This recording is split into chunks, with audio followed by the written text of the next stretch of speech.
Good morning, everybody, and welcome to the Building and Maintaining Trust During Crisis panel. I'm Melanie Trotman of Edelman, and I will be the moderator today for this panel. Welcome, guests. Thanks for being here. I want to start by telling you a little bit about the panel. I think it's a very aptly timed session. It comes at a time when all sorts of things are being called into, maybe here in the US. The validity of the news is being questioned, the integrity of certain government leaders, trust in government processes like voting, trust in businesses to protect their employees, trust in science and healthcare, trust in law enforcement, trust in the neighborhood restaurant. And the list goes on and on.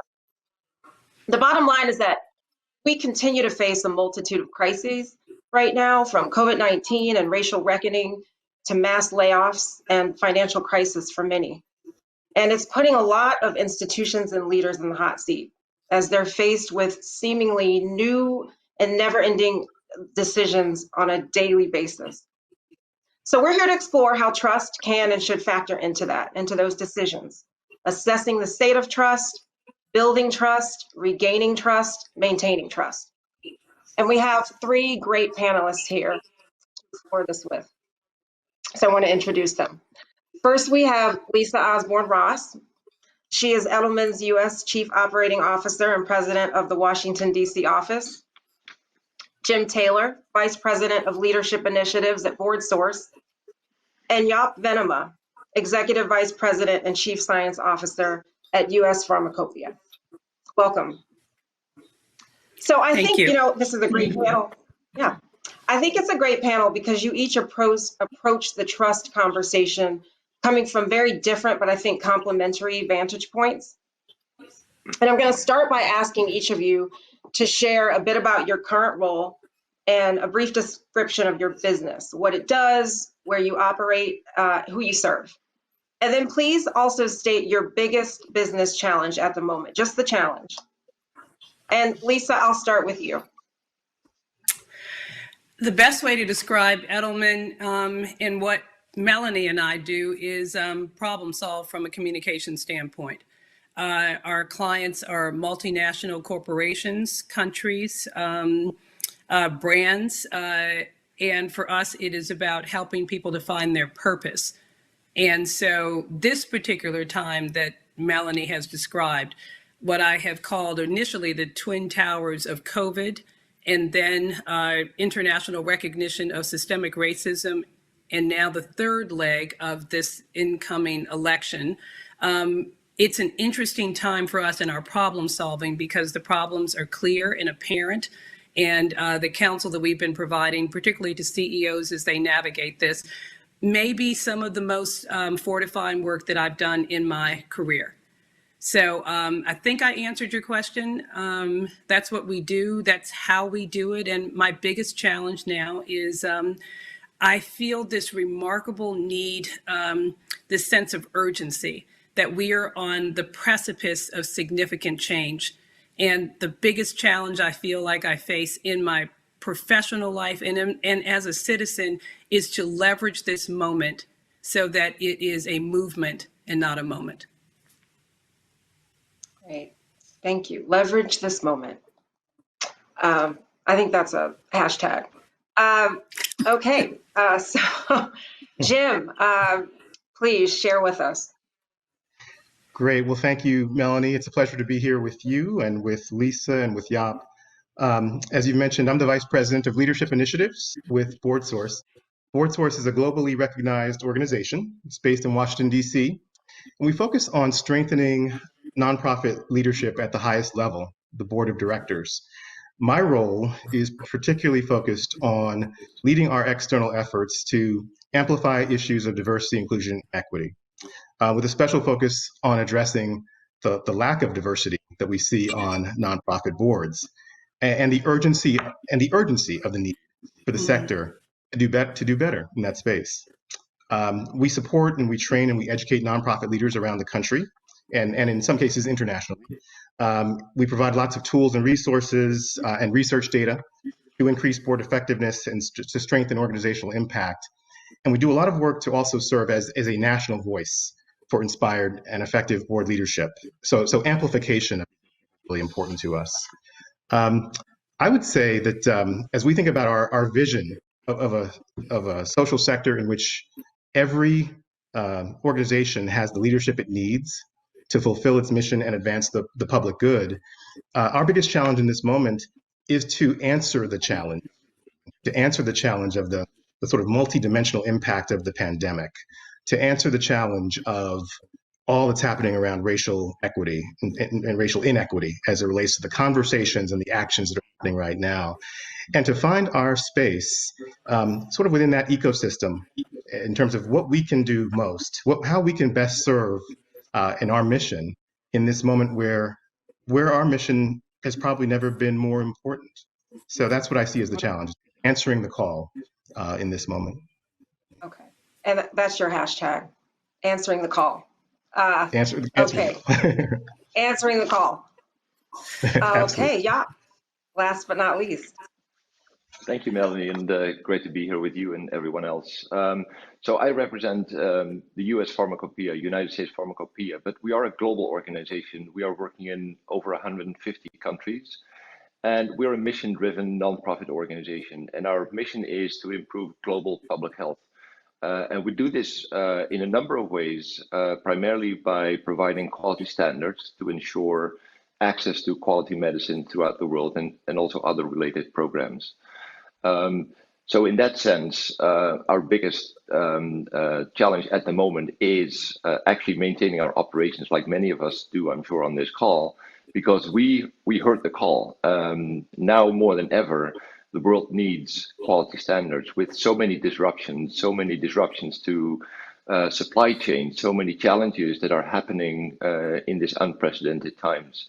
So we took it upon ourselves very early on to make sure that we kept doing this. And we have been successful in doing so.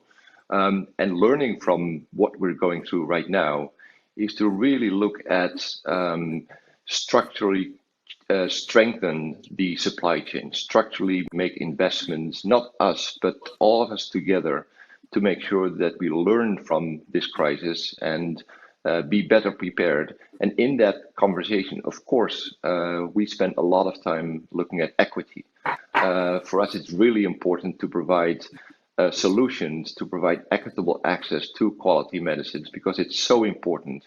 And that goes from access in low and middle income countries, but it also goes to minorities and in developed countries that have been affected by this pandemic so much. Such an important issue, that access. And I think your hashtag is now more than ever. Okay, so I want to start the first round of questions. I'm going to start with you, Lisa, not out of Edelman bias, but because I know that the concept of trust in government, trust in business, trust in NGOs, trust in media is something that Edelman has researched as a firm, measured and reported on annually for decades through a report called the Trust Barometer. It was released this year in January, but the company has since issued some special reports related to trust, given what we've seen this year: trust in the coronavirus, trust in racial justice in America. So my question for you is, based on that research, how can leaders leverage, what should institutions glean from this year's Trust Barometer and the related research to lead more effectively at a time like this? The answer is in your question. It's all about leadership. That's what this entire year has been about. And I think if I listen to what my fellow panelists have talked about, there's that thread of leadership and the importance of it in everything that we do. So the Edelman Trust Barometer, we look at trust in 4 institutions. Jim, we look at yours, nonprofits. We look at business. We look at government. And we look at media. When we released the Trust Barometer this year, all I could think about was how profoundly disappointing it is, because it was determined that in terms of competency and trust, that there was great belief that nonprofits, they were trusted to do the right thing, but the question was, were they capable? Do they have the resources? Do they have the wherewithal, et cetera? For government, There was a low sense of trust in government to advance change, necessary change, and low trust in the ability, the competency. Similarly, for media, government, and nonprofits, I think they can do it, but I'm not sure. But for business, it was very clear. Business has the capacity to lead change, but do I trust them to do it? So when we released this data in January, and then COVID hit almost immediately after, and we went back into the field and we said, what is the expectation of each of these organizations? What is the expectation of each of these institutions in this COVID crisis?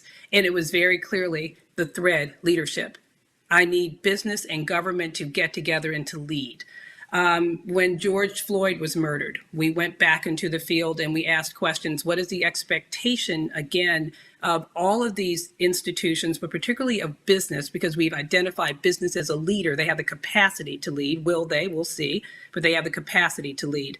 And our research was very clear that that there was a universal understanding among all groups that were polled, certainly higher among Black people and people of color, a little higher with women, but significant with men, a little higher with 18 to 34-year-olds, but high across the board, a little higher with Democrats and independents, but significant with Republicans, that there is a problem in this country, that racial inequity does exist, and there was a universal acceptance of it. There was also a universal expectation that business lead, that business not just say something, which is what they did in the beginning of the crisis, but that they actually do something. And then fast forward, we went back into the field in August to determine what I talked about earlier, and what our clients were asking, is this a moment or is this a movement? And it was clear based on the longevity that this is a movement, that this is something that this nation has had to reckon with for 400 years, and the reckoning is now here, and we have to adjust and we have to figure this out. So, and the sense was that business had started off strong but did not lead. And there was a lot of conversation about the role of nonprofits. And there's a lot of conversation. Melanie, you're a member of the media, others are, but the fact that media was accelerating racial bias in their coverage. 62% said that they are aware, whether they like it or not, that media tended to cover more of the riots and the looting than they did on peaceful protests, and that media continues to stereotype people of color. And so this fundamental concept of trust, we have 4 institutions that lead our society. And if those institutions all rise to the occasion and help to address all of the issues that COVID has unleashed and revealed, and that we are experiencing as a result of racial inequity or recognition of it, if all 4 institutions stood up and stepped up, then they could secure trust from people like all of us. Okay. Thank you. USP, you're responsible for developing standards of quality for medicines, you shared, and dietary supplements too, food ingredients, healthcare, all things that have gotten an incredible amount of attention and, scrutiny in the pandemic. How does trust factor into what you do to set and sustain quality standards for those kinds of products? And how can providers of the products build trust with consumers at a time when skepticism is really high, particularly about COVID-19 related treatments and among people of color who've been disproportionately impacted by coronavirus? Yes, thank you. I would say trust doesn't factor in. It's the basis. It's where everything starts. It's our fundamental truth, if you like. If I can go briefly back to our history, when we were founded 200 years ago, in 1820, at a time when, of course, the United States was a very different place. There were 21 states, and 11 physicians thought it was unacceptable that patients or consumers could not depend on the quality of the medicines they were taking at the time. Of course, medicine looked very different at that time. But what was happening is that Europe was essentially exporting cheap and low quality medicines to the United States.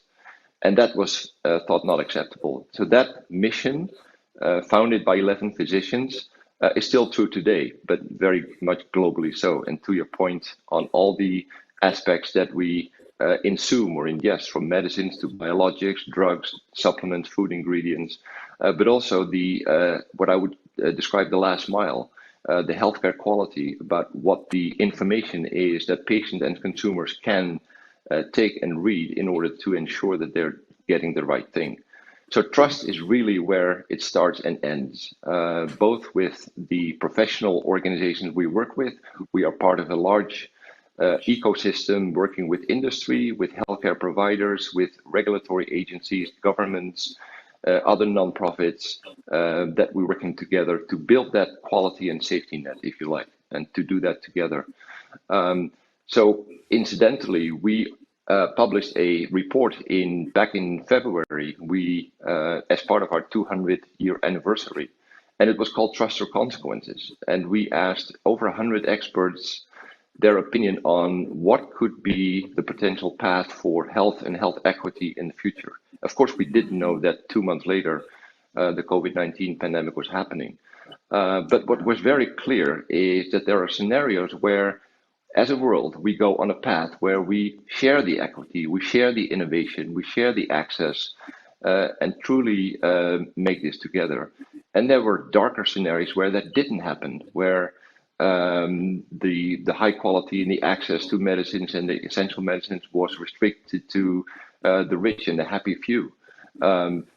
It wasn't an exercise in what scenario was going to be true. It was an exercise in possibilities and how we can all work together to make the best scenario possible.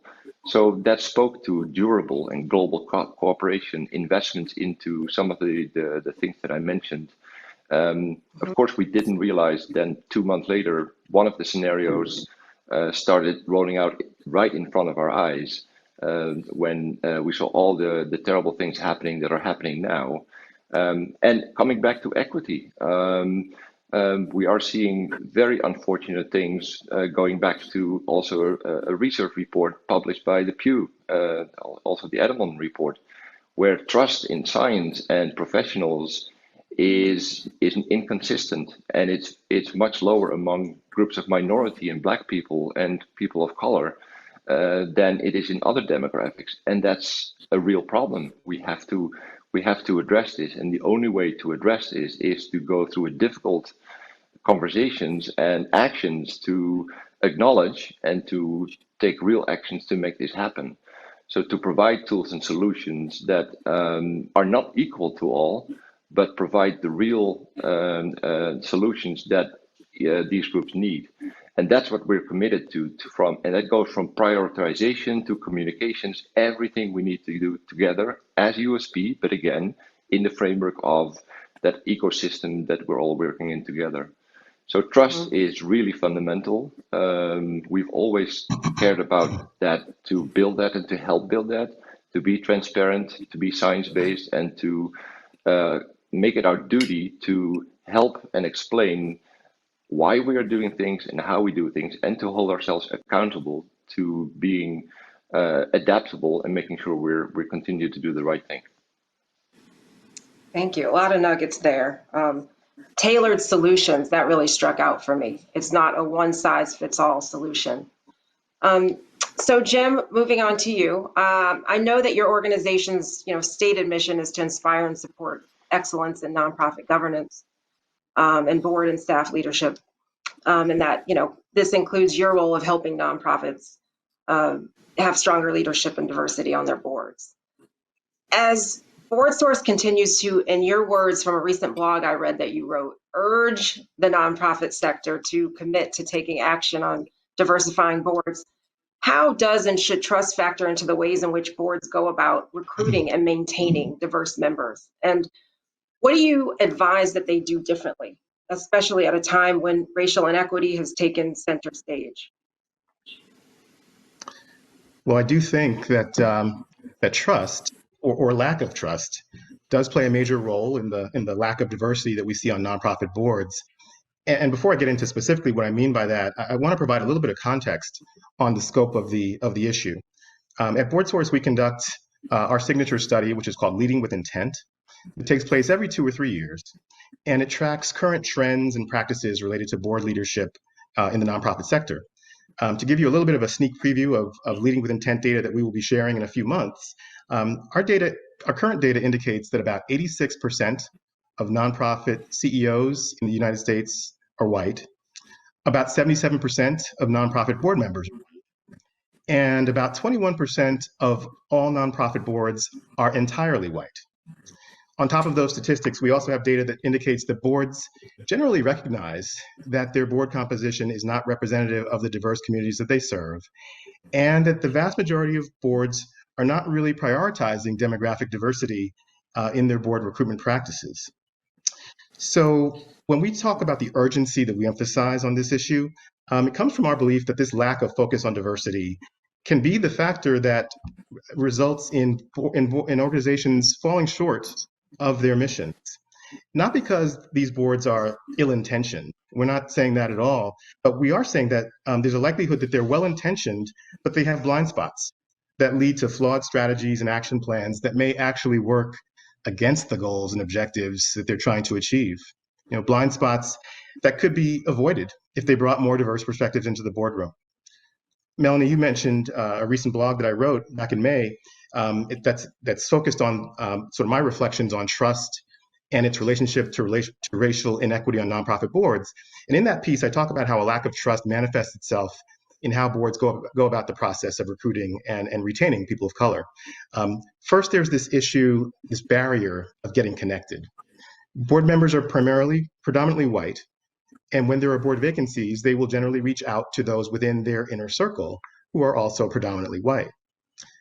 Once they've gotten connected, there's still the issue of building rapport, because even after getting introduced initially, white board members may often feel less of a sense of personal connection when they meet or consider board members of color, or they may be reluctant, whether it's conscious or unconscious, to bring new perspectives into the boardroom. And they may allow this sort of lack of initial rapport to be an overly weighted factor in their decision-making process when it comes to bringing on new members. Another issue could be that the boards may be reluctant to commit to inviting new members of color because they're overly wedded to what is familiar. They aren't accustomed to inviting innovative new approaches to the work from diverse individuals who may be closer to the work based on their own lived experiences, as you mentioned earlier, Lisa. In other words, they may not trust new ideas from unfamiliar sources. And then the final factor that I see is this issue of sustaining relationships. White board members may see this concept of improving diversity as just a fad, something that's going to go away. So they may not make the commitment necessary to the long-term success of board members of color over time. And they may be reluctant to share power and influence on the board with those individuals whose perspectives and experiences may not align with their own. So what should boards do differently?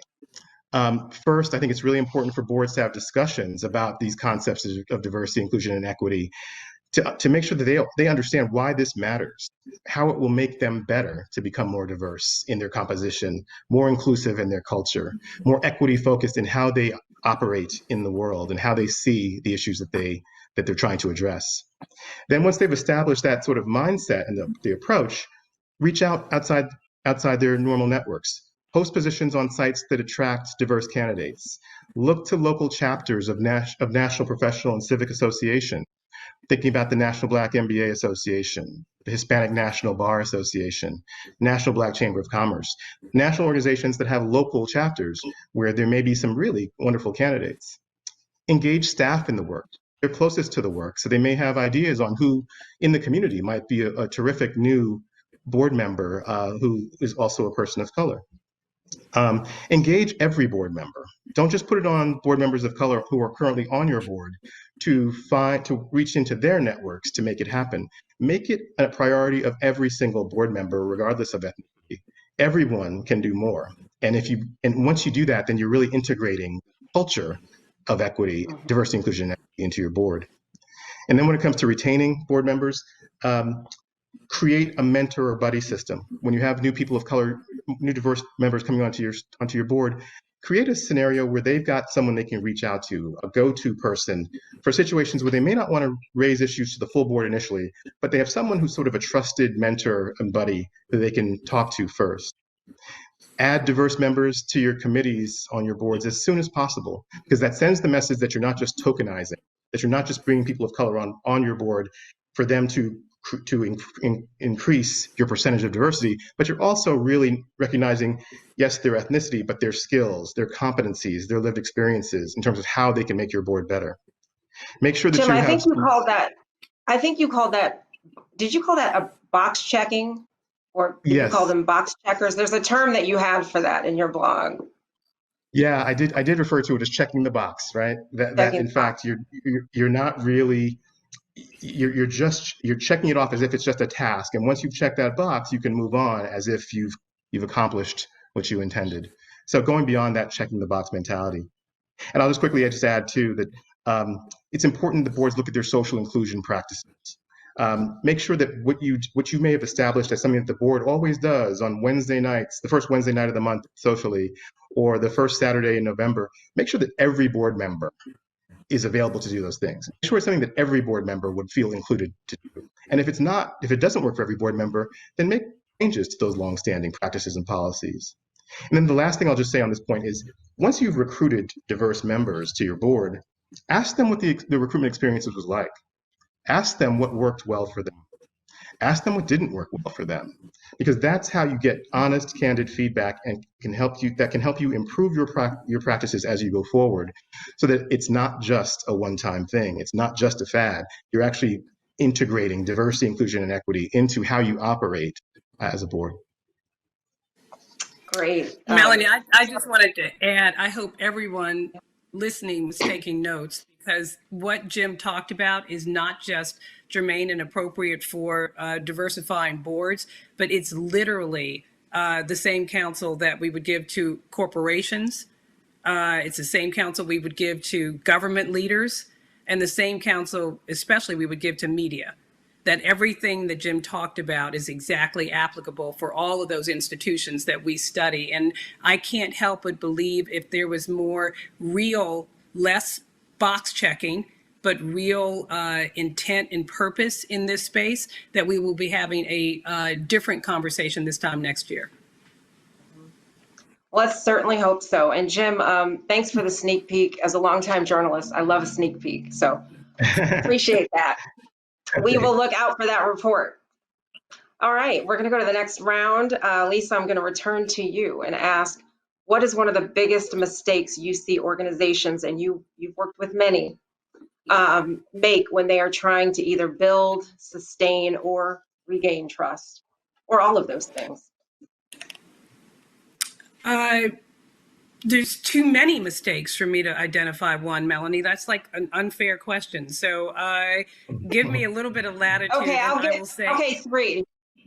Okay, all right. One, I think the biggest mistakes that all 4 of those institutions make in not establishing trust is that they're not doing it for the right reasons. 1, 2, it is a check the box experience. And 3, they are not aware enough of the clients, communities, colleagues, customers, voters, students that they are supposed to have a trusting relationship with. And because they don't know them, they don't truly know them, you can't actually build trust. So 1, it's a lack of knowledge of your audience. Because in order for us to trust each other, we actually have to know each other. 2, it is not approaching this with real purpose and intent, but more feeling like I have to do this because my numbers don't look good, as opposed to I actually see the value in how a trusting relationship can advance my business goals, can advance my community goals, can advance societal goals. And then I'll end with the first one that I started, that many of them simply don't want to. It's easier to operate in a solo fashion than it is to bring all of these different voices to the table. And unless you're willing to bring these different voices to the table, you cannot establish a relationship based on true trust. Okay, great. Thank you for giving me 3. You're welcome. Happy to oblige. Yeah. What about you? What are 3 of the biggest mistakes you've seen organizations make. I get 3. Cool. So I'll start with I don't one. want to And be actually, that unfair goes to. either. I need to. I'll start with 2. Thank you. That actually also goes back to the wonderful statement that Jim made just on the diversity. So the first mistake that I see is that businesses don't consider this core. I think it also goes back to, for us, trust is the fundamentals externally, also internally. That it's some kind of a fuzzy feeling that you have to do and just to check the box, and that's a big mistake. It is the core. It is the fundamentals of how organizations are successful and effective internally, but also to communicate and to be successful in the world with stakeholders and partners. So I think that's one of the biggest mistakes that I've seen. The other mistake I'd like to highlight is that trust often doesn't get well defined. Companies go into this, or organizations, thinking that everybody has the same definition, the same think of what trust means, and forget to explore that. And I think it's important to really get into a conversation like, what does trust mean to an individual or to a group or to an organization, and go from there. Those are 2 of the biggest things that I've seen doing. It's not fuzzy. It's so important to spend time on this and not check the box and go, oh, we have to get this done, or we have to get this product out the door. These are all important, but it starts and ends with trust. Thank you. And Jim, what about you? Biggest mistakes? Biggest mistakes. I'll share 2, and I think they're kind of related. The first one that comes to mind is that organizations sometimes abandon their values, at least temporarily, during times of crisis, and which is precisely the moment when organizations should be relying on those values to guide their decision making. For example, if you say you're an organization that believes in diversity, inclusion, and equity, are you exhibiting that focus on equity when the crisis comes? Are you being equitable and fair when it comes to possible decisions around staffing cuts, programming streamlining? Are you focusing on the health and safety of all your employees, especially in a moment like this? Are you bringing the perspectives of the most impacted members of your community into your boardroom and into your considerations for the decisions that you're making? Do you have an understanding of the longer term implications of the decisions you're making in this moment, particularly the impact on the most marginalized communities that you serve? So really staying true to your values is something that I think is really important in a moment like this to sustain trust, and is sometimes can be the thing that slips away because you're so focused on the moment and getting it done that you might abandon things that are less convenient, but would be more true to your values. And the thing that I would mention too, that's sort of related to that, is to make sure that you don't overpromise in a desire to please everyone. I'm thinking about a workshop I was in about a year ago with other nonprofit leaders. And it was a workshop that was designed for people to bring their problems to the table, their challenges to the table for conversation with the full group in the room. And one person shared a story about how her organization, her CEO, said to the entire organization, we're going to be a family. We're going to be a family. That's going to be one of our values, that we are a family. And the expectation was that everyone would embrace that and say, that's wonderful. That's such a great thing. But it turned out to be kind of problematic because everyone has a slightly different sense of what that means. What does family mean to each individual? For some people, that means that you're saying then that as an organization, you're always going to be there for me, that my job is protected. I'll be safe here no matter what. Others might have had experiences where family means something very different and not necessarily so positive. And so they bring that lens to that sort of conversation. And so it led to these unforeseen difficulties once things at the organization turned and were somewhat negative, and they had to make certain cuts, and they had to do certain things that were not so positive. And employees at the organization said, wait a second, you said we were a family. You promised me that we were going to be in this together all the way. And so I guess my focus here is to say that don't overpromise as an organization. Promise to do things fairly, promise to do things equitably, promise to be as transparent as is feasible or appropriate. But don't promise things that you may not be able to deliver, because I think nothing erodes trust more than that. Okay. What about the biggest mistakes that you've seen leaders make? Lisa? Regarding trust or in general? Just regarding Regarding in terms trust. of establishing trust, I don't Yeah. think they think about it. I don't Okay. think that they are consciously thinking about it. I think we groom our CEOs and our, particularly in business, which is the space that I sit in, but even in government and nonprofits and in media, we groom leaders to look at the bottom line. We groom leaders to sort of have eye on the prize and to have vision. And I don't think that in doing those things, they stop and think that, as Jap said, that trust is fundamental to everything.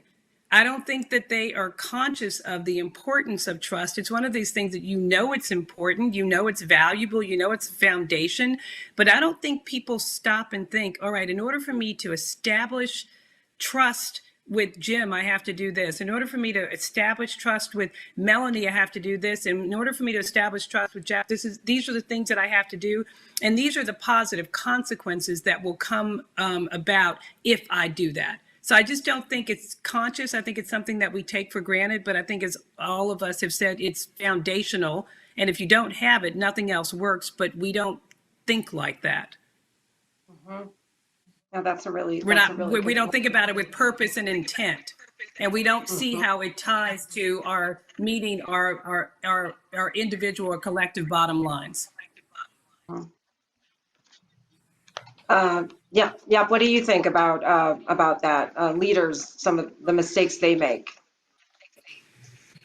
First of all, I think I completely agree with what Lisa said about sort of not being a part of what you are. So one of the biggest mistakes I've seen is that people think that building trust is all about being likable and sort of creating fun events and doing things. And that's not what it's about. There's an awful lot of theory out there and practice out there that actually says that building trust actually requires conflict, and it requires being in uncomfortable positions, and that requires courage. That is and that's hard. So we need to step away from that concept that it's all about me being liked. And I think Jim, you mentioned about being a family. That goes back to that definition. Like, what does that mean? So engage and be vulnerable and engage in these uncomfortable conversations and engage in conflict. And when I say that, of course, it has to be about opinions, about behaviors in a constructive way, but it is absolutely essential to do that. So that's one of the biggest mistakes that I've seen. Okay. And Jim, what about you? One or two mistakes you've seen? Sure. Well, the first one I'll mention is that leaders should not isolate themselves. During a crisis, as a leader, you're focused on developing strategies and actions to address the moment.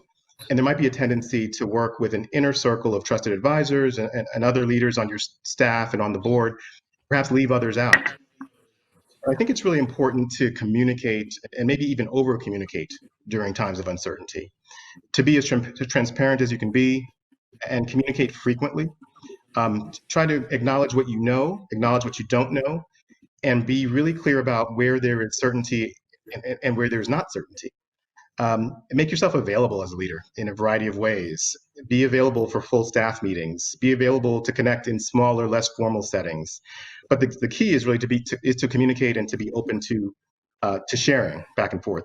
Because if you don't communicate, I think the fear then is that people will have a tendency to fill in their own narratives, to explain why you made a certain decision as a leader, or what must be happening behind the scenes that you're not telling them. And if they do that, there's a good chance that those narratives will not be accurate, which might lead ultimately to even more of a lack of trust in leadership. And the other thing I'll just mention quickly is that it's important for leaders to show empathy. During a time of crisis, during this moment of the pandemic, as we're all trying to manage our jobs and manage our lives and all these different things, it's really important that leaders acknowledge that this is not a normal time, and that and to be empathetic and understand that everyone's bringing their full selves, their sort of lives table as they still do the work. And so showing empathy, or the negative of that, not showing empathy during these sorts of moments, can also erode trust, I think, in a major way. Yeah, Okay. and maybe if I can I briefly add something, I think it's a cliche, but actions speak louder than words. People will listen to what you say, but they will internalize what you do, is how you act, how you show. And I think that's, especially also in these times, that is so critically important. Well, so that actually relates to another question I had, which is how can the people who assess leaders and organizations during this time know whether to trust what they're doing and saying in the moment? Because a lot of people are doing and saying things they've never done and said before. And how do other people assess whether it's trustworthy? You don't all have to answer it, but if you want to jump in. I think Jaap just said it. It's and we saw this in the beginning of the racial equity conversation with corporations who were saying things, and then 3 months later they hadn't done anything. And so I think it's actions speak louder than words, that you have to have a point of view and you have to be bold and brave enough to express that point of view, but then you actually have to do something. And you actually have to commit to something. And it actually has to be uncomfortable to you, because if it's uncomfortable to you, that gives you a sense that you've gone far enough. And if it's not uncomfortable for you, and if it doesn't hurt in some way, then perhaps you have not gone far enough in terms of the action that you are taking. This concept of leadership, and I couldn't agree more. It is you have to show empathy, but I think you also have to show vulnerability. It is okay to not know something. It is okay to say the wrong thing, because that's going to happen. But if your heart is in the right place, I've said in this time for leaders, have thick skin and a pure heart, and you can get through this. Because, you know, somebody, it's not, whatever you do is going to be too much for someone, and it's not going to be enough for someone else. But if you are true to yourself and you are doing this with purpose and intent, you should be fine. But you should be okay to kind of be yourself. And I think that when people see a real person, they trust that person, whether they like them or not. They may not. But if you show realness and authenticity, overused word, but if you show authenticity, I think that solidifies trust. Thanks, Lisa. So I want to jump to, just to close out before the Q&A. At the start of the panel, you each shared a challenge that you're facing. Even though you may still be working through it, can you share strategies for how you've begun to tackle the issue or another issue if you wish? If you need a reminder, I can tell you what the challenge was. Let's see here. I think you all have given me a lot of nuggets here for notes. I think mine was leverage the moment. That's exactly what it was. Yeah, it was leverage the moment. And if the question is, how do I see myself navigating that? I think by being steadfast and clear and untethered. I mean, I think this is a moment in time that I think is going to lead to a movement. I think it hurts because we're growing. I think it's uncomfortable because it should be. And I think that for all of us who are leading and who are advising leaders, it is purity of purpose, clarity of vision, and a relentless commitment to just moving forward regardless. Listening and adjusting as needed, but being very clear and not stopping until you get there. Okay. All right, great. Jim, what about you? Yeah, so the challenge, Melanie, as we framed it in the beginning, was this idea of answering the call. And so what I would say is that we've been even more intentional than usual about really honing in and focusing on our priorities and dedicating our resources to those priorities in this moment. When COVID started, we turned on a dime. We were supposed to have our national conference in St. Louis in May this year, and we couldn't do that.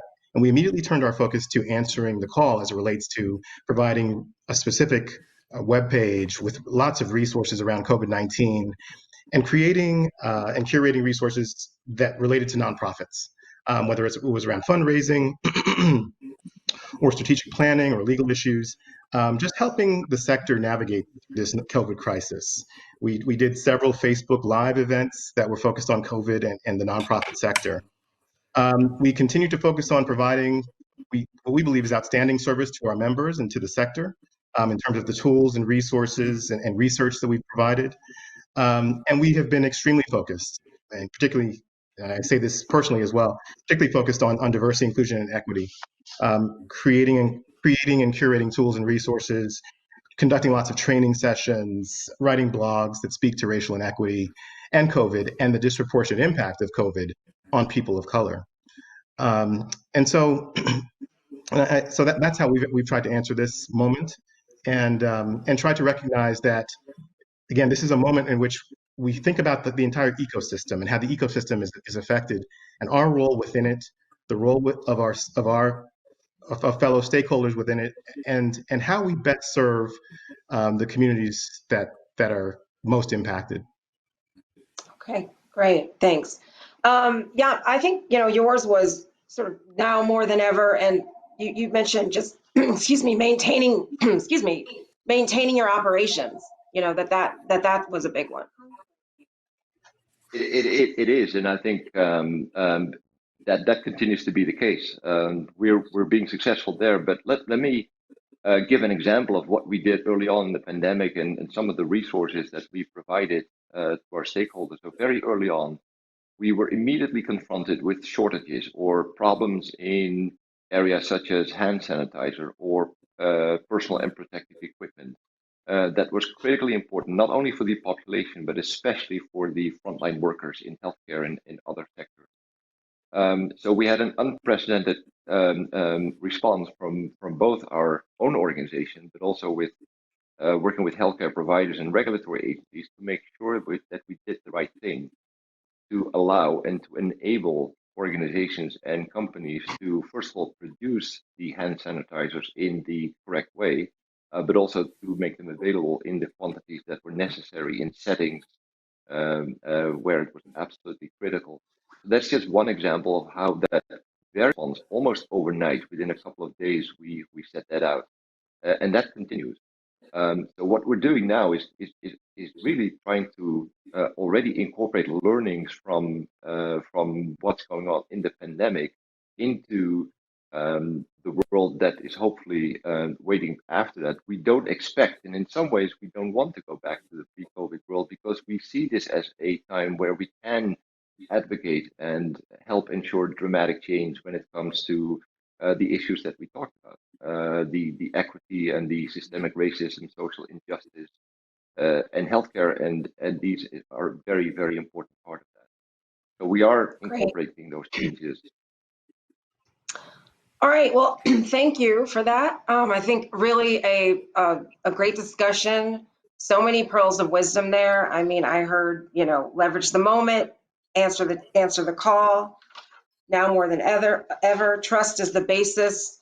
Trust or consequences, tailored solutions, blind spots, being aware of blind spots, not just checking the box. Not doing things not for the right reasons. I do hope people were taking notes, like Lisa said, although I think there'll be a recording of this afterwards, so you could also replay it and share it with others. So we're going to move to a Q&A session. We have some audience questions that we're going to share. You don't all have to answer every question, but want to share some of those. There is one question I'd like you each to answer. I'm going to save that one for last. So yeah, I'm going to start with you. There's a question that is, how do you get the population comfortable with COVID-19 when there's so much misinformation? How do you do it? That's a very tough question, but a great question. And it requires a village.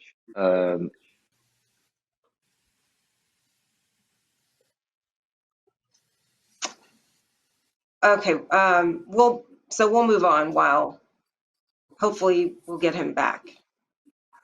Well, so then I'm going to ask Lisa and Jim. Another question is that as leaders, you are experiencing these crises on a personal level, not just at the office. What lessons have you learned, or what can you share about how you've sustained yourself personally to show up with the strength that you need to show up with professionally? I'll start and just say I think I've gained strength from my network of friends and family and friends I've known really throughout my life, who are people of color who have experienced many of the same things that I have. And so when we watch what's happening in the world, there's a shared level of lived experience there that becomes a source of strength.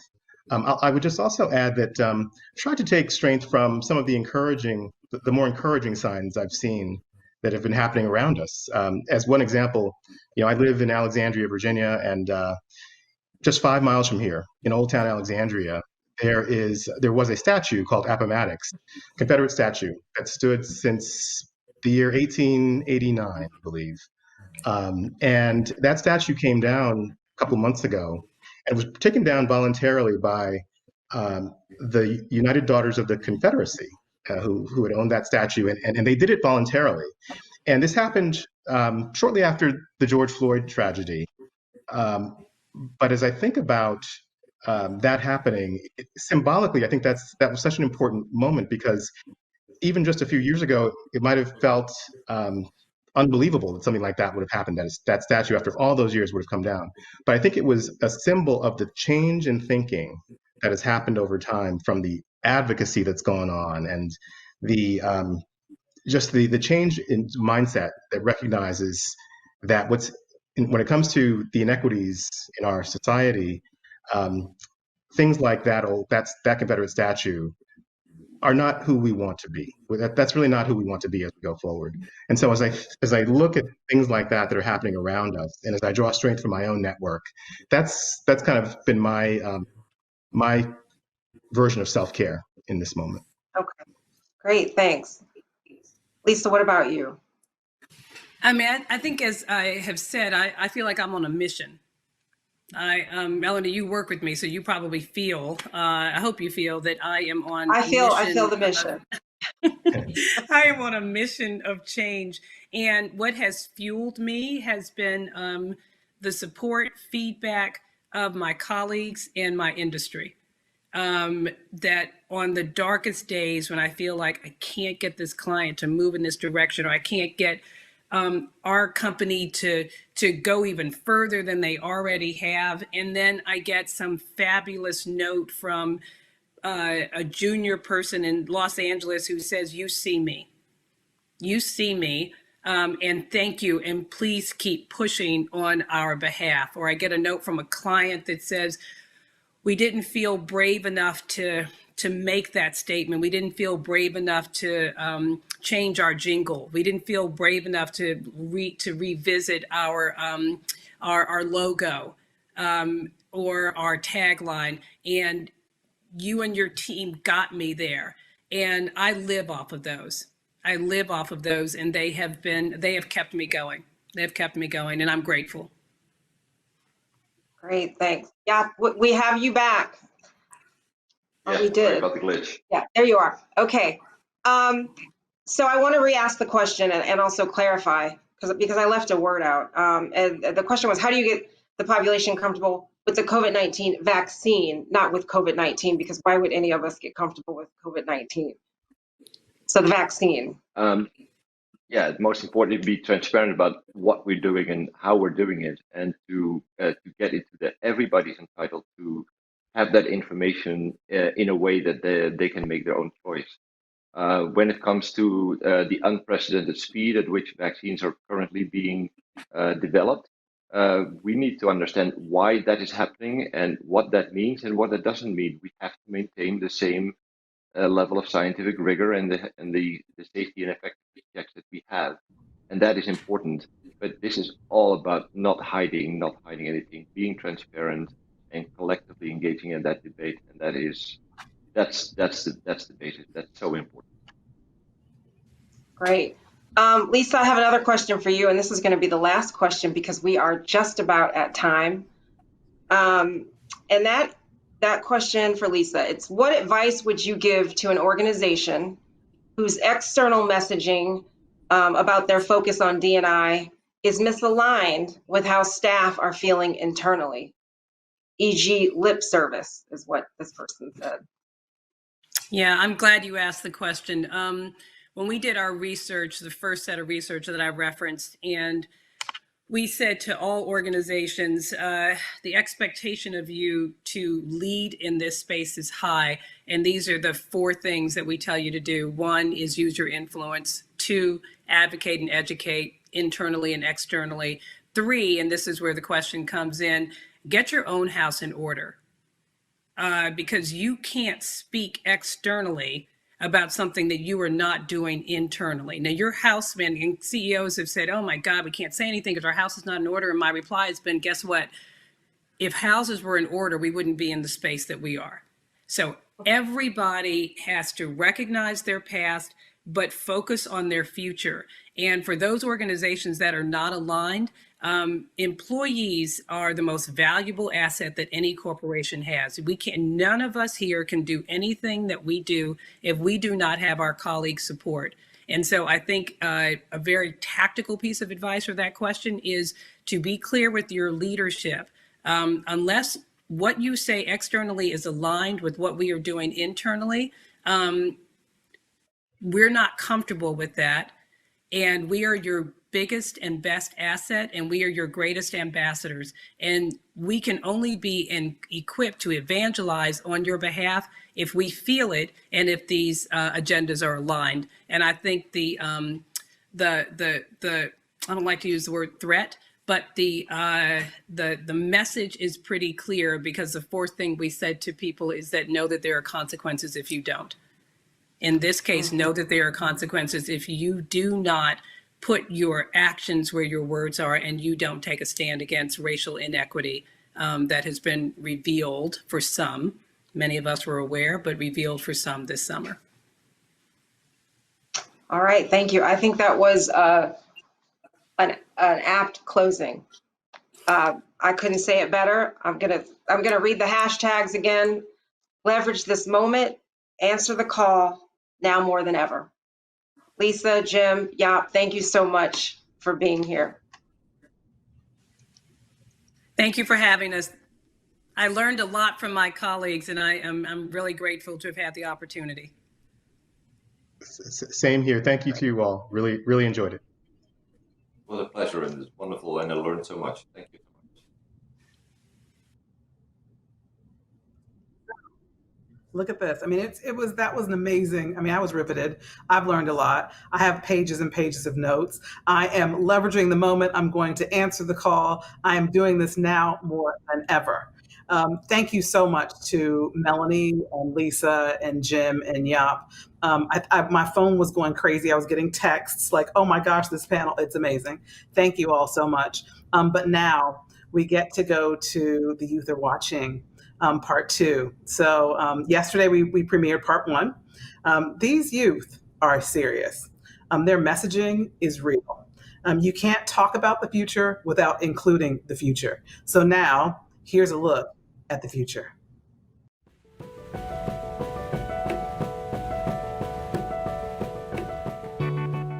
Izmir, often called the Pearl of the Aegean, is Turkey's 3rd largest city with a population of 3.8 million people.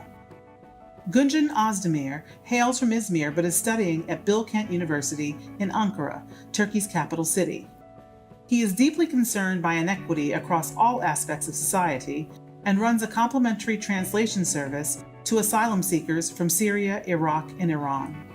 Gunjan comes from a family of teachers and is continuing his family's work and legacy by tutoring children from underrepresented communities in math and physics. I grew up in Izmir. It's a coastal city in Turkey. I come from a family full of teachers. My grandparents were teachers. My parents are both teachers. So I was lucky to be in an environment where education was pushed. And I learned English by myself when I was a little kid. I always tried to learn something new each and every day. Thanks to my mother, she always pushed me to be a better version of myself because she taught me to dream big. She taught me that if I work hard enough, I can achieve what I want to do. And I owe a lot of my success to her. And I wouldn't think I would be here if it wasn't for my mother. And growing up in Turkey as a Muslim kid, it was confusing a bit because when you watch media, it is just from one perspective. So you don't really see yourself in it. You have to adjust it to yourself and kind of imagine things, how it would be for you if you were in that position. Our economy currently is in a recession. Turkish lira is losing its value each and every day. Us being politically divided doesn't help that.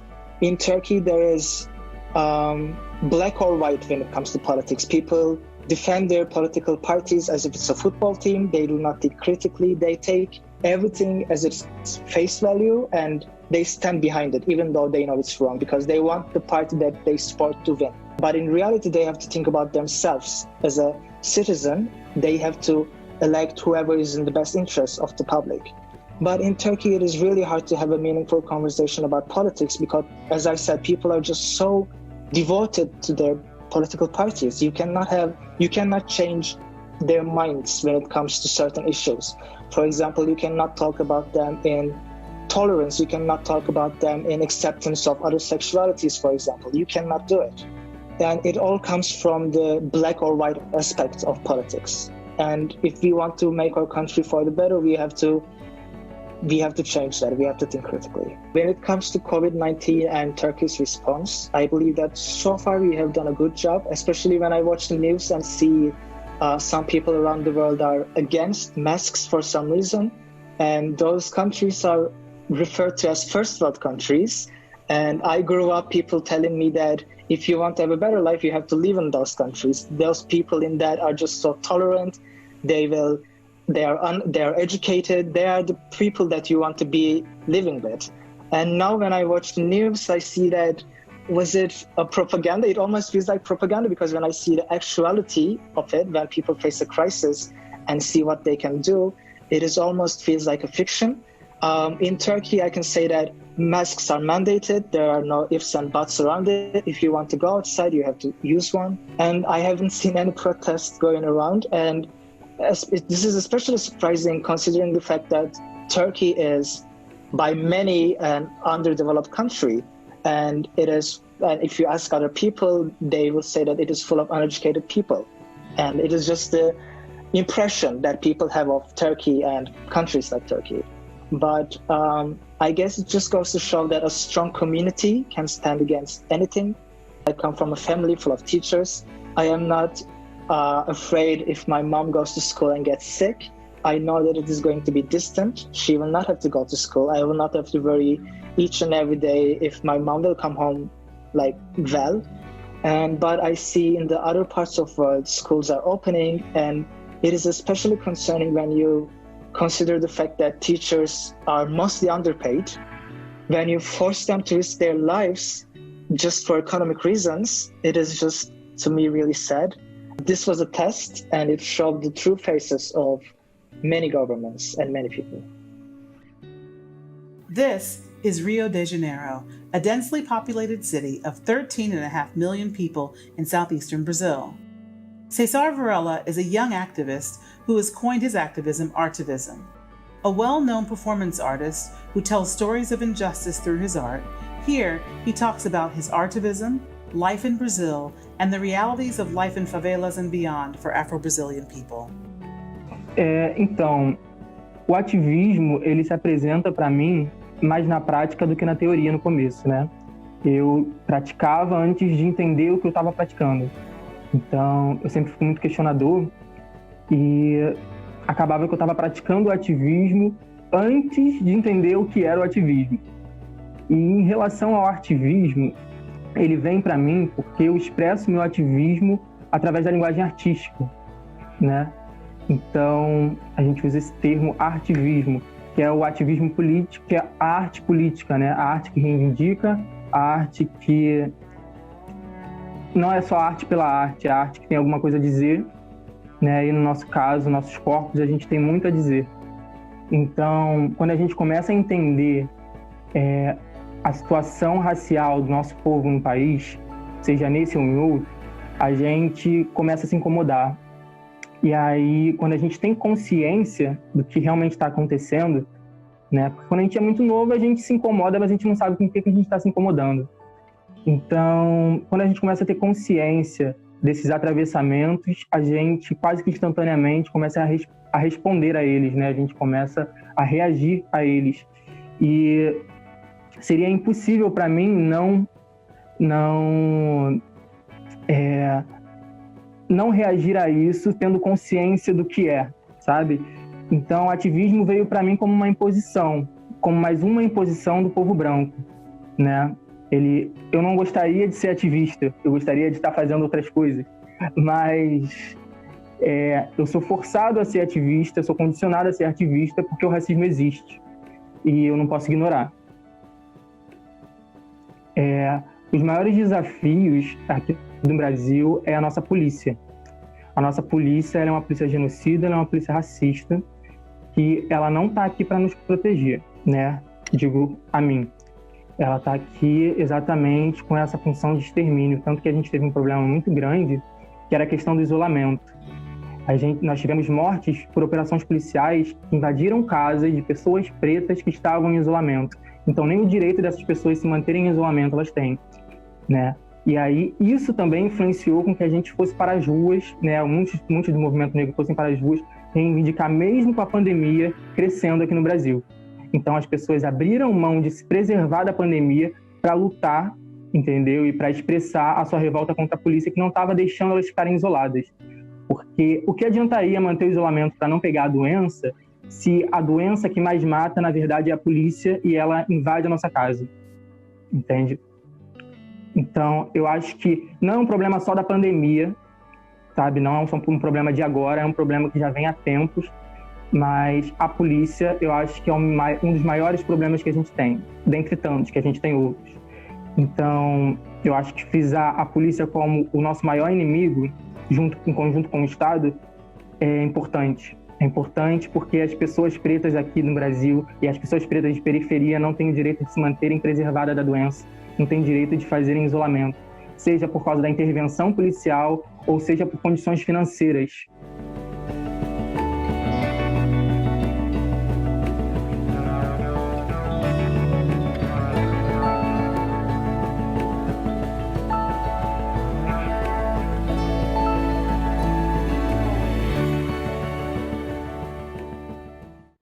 Eu gostaria que as pessoas soubessem sobre o Brasil, que o Brasil é muito mais do que a presidência que a gente tem, né?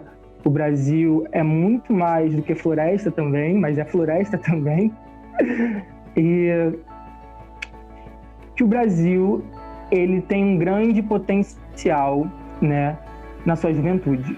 Ele tem um grande potencial de mudança, ele tem um grande potencial de impacto. Que apesar dos pesares, né, de tudo que a gente vem passando, essa palavra é cansativa, mas a gente vem resistindo e a gente não vem só resistindo. A gente vem existindo, porque a gente cansou de lutar para existir. Porque, como você disse, a gente citou a morte do Jorge com essa asfixia, né? E o nosso povo preto vem sendo asfixiado pela cultura branca há muito tempo, Índia. Nosso povo preto vem sofrendo essa asfixia cultural e essa asfixia física. E a gente quer respirar, né? A gente cansou, a gente está querendo respirar e a gente vai respirar. A gente não está pedindo muito, entendeu? A gente só quer o direito de poder respirar e a gente está querendo agora mais que isso também. Não quero só respirar, eu quero respirar fundo, eu quero ir longe, eu vou e muita gente vai comigo. This is Nairobi, also known as the Green City in the Sun. It's Kenya's capital city with a population of nearly 4.4 million people from 42 distinct tribes with 68 languages spoken. Wairimu Wahome is 17 years old and in her final year of high school. The youngest of this group, she is a fierce women's rights activist, a mantle she took up early in her life. So the thing about feminism and feminists is that we're very widely misunderstood. People see us as fighters and people who want to disrupt the system and make people extremely uncomfortable. Actually, a friend of mine refers to me as the fighter because he seems to think that I argue about everything because I point out the things in conversation that are very oppressive that he does not notice. The solutions to the problems that feminism aims to address are solutions that are not on the surface. They're not solutions that you'd easily find. It's not a solution that you say A, B, C, D needs to be done and the problem is solved. Feminism and the matters that feminism aims to address are problems that are deeply rooted in our society and are problems that we must address by addressing the things in our society that cause these problems, because every problem has a root cause.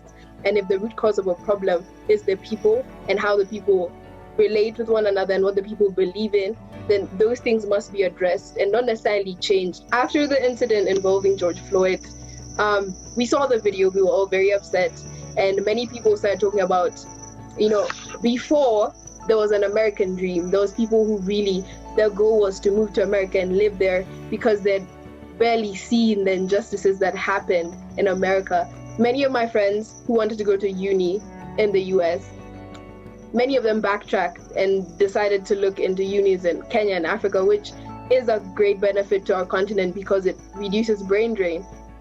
So I think it sparked conversations on the potential that our continent has and our country has, and it also sparked conversations on colorism and the things that we say, how if you're lighter skinned, you're more pretty, if all these things, we started talking about them. And that was very interesting to see people changing their minds and changing their plans completely and saying now that they want to go to uni in Nairobi or they want to go to uni in Cape Town.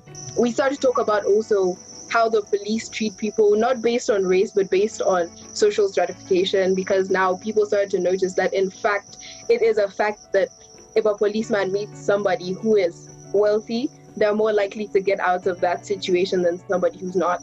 And because people were seeing people talking a lot about George Floyd, people started to say, why are you talking only about George Floyd and you're not talking about the things that are happening here? And that sparked conversations because now people are trying to educate themselves more about what's happening here, because I found that even here we focus so much on what's happening in America and the UK, and people fail to watch the news here, and people are not interested, especially people my age.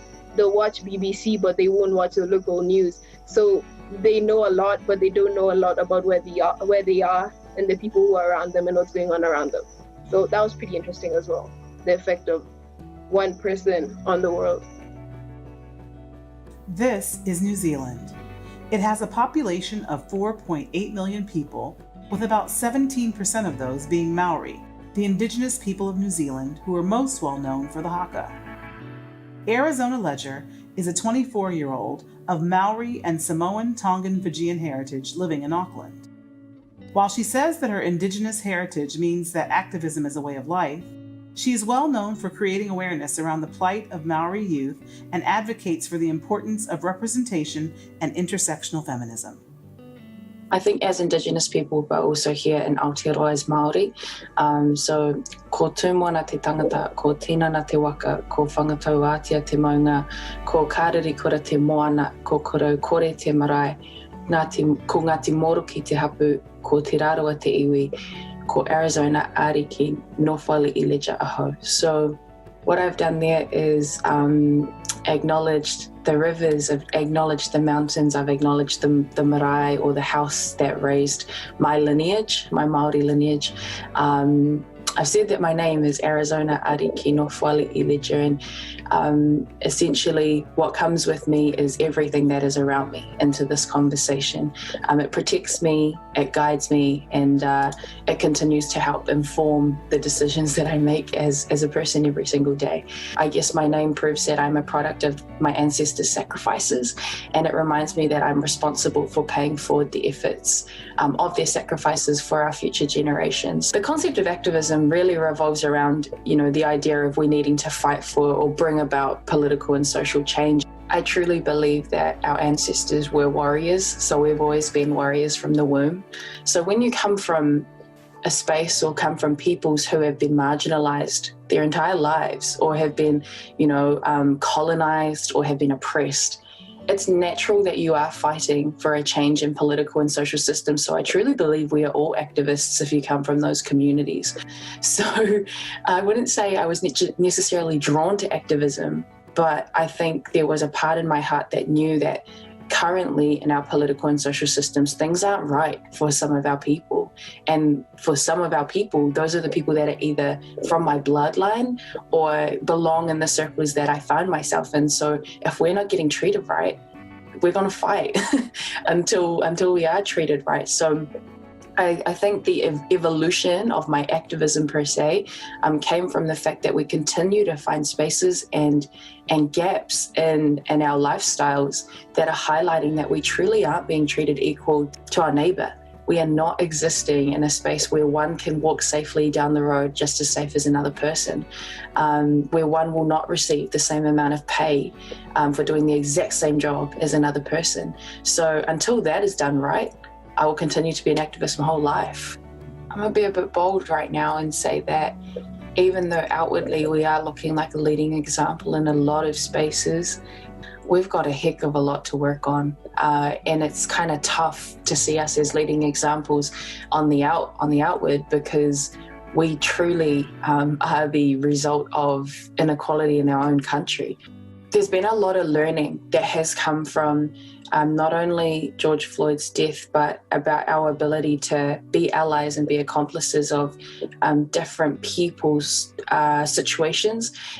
Even though I personally felt an absolute abundance of hurt for what had happened to George Floyd, I also think it's important that as a person who doesn't come from the Black community, that I don't get to have total input on how I feel or how we felt about the George Floyd situation, because that's not the platform that I'm allowed to take. However, as an Indigenous child of Aotearoa, I can definitely say that once George Floyd's situation had hit mainstream media, we were able to bring to light a lot of issues and conversation about race that our people have been experiencing since colonization. We were able to make it make sense for some of our people who really couldn't understand the dangers of racism, the dangers of bias. We really got to bring those to the forefront of conversations and try and explain why we've always been made to feel like our skin and our tradition and our stories were lesser than another person. What I want people to know about our people, our community here in New Zealand, is that a change is beginning and it's not going to stop.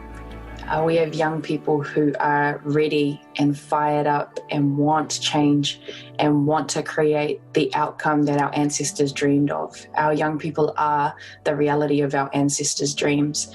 And the moment everyone decides to get on board, the faster this change can come. But if you're going to get in the way, be ready for our young people to move you out the way so we can keep moving. We're not stopping until we reach this desired outcome of an equal world for us. And I know that our young people will continue to fight. So a change has begun and the outcome is on its way.